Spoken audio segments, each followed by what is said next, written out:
Bonsoir à toutes et à tous, soyez les bienvenus, c'est 22h max comme tous les soirs sur BFM TV. On est ensemble en direct jusqu'à minuit avec toute l'équipe. Bonsoir Géraldine Vosner. Bonsoir. Bonsoir Sonia Carnero. Bonsoir Maxime. Et Bruno Jeudi. Déjà en train de... Ça fait 2 secondes.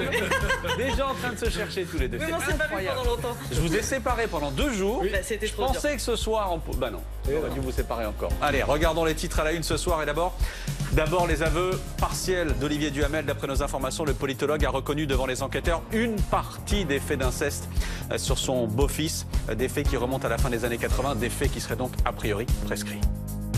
Je pense que cette parole va aider Victor à se reconstruire, va aider aussi Camille à se reconstruire, qui a eu énormément, qui a eu sa vie, je dirais, très bouleversée lorsqu'elle a appris évidemment ces événements de la bouche de son frère. Et cette affaire, on y revient dans un instant. Le gouvernement maintient sa confiance au vaccin Johnson & Johnson, vaccin pourtant suspendu aux États-Unis après quelques rares cas de thrombose. Mais les 200 000 doses déjà arrivées en France seront bien administrées. Par ailleurs, l'objectif reste de commencer à rouvrir le pays à la mi-mai. La date de la mi-mai n'a pas été choisie au hasard. Ce qui sera regardé, c'est évidemment la tendance épidémique dans notre pays. Parce que nous sommes sur une dynamique de baisse épidémique, de diminution épidémique importante. Quelle sera la pression sur nos services de réanimation, sur nos hôpitaux ? Alors cet objectif est-il réaliste? C'est ce que nous verrons. Les restaurateurs, eux, en tout cas, ont proposé un calendrier de réouverture progressive qui débuterait le 15 mai. On va en parler.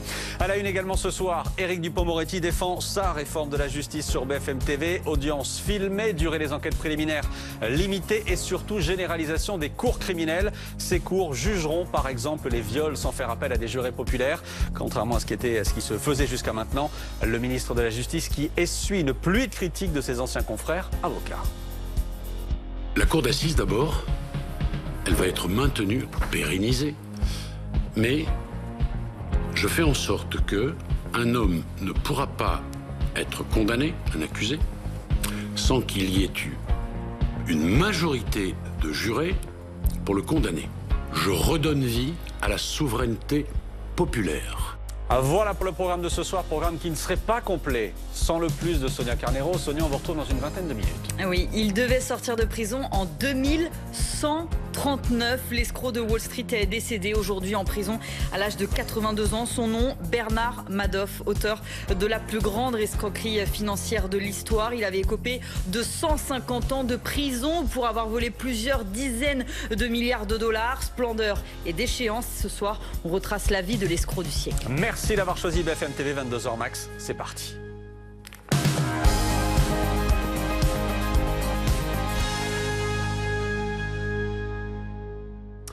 Aucune raison de remettre en cause l'utilisation en France du vaccin Johnson & Johnson. C'est le message qu'a fait passer aujourd'hui le gouvernement. Les 200 000 doses déjà livrées seront donc bien administrées malgré l'alerte lancée par les autorités sanitaires américaines après quelques rares cas de thrombose. On voit ça avec Camille Plaisant.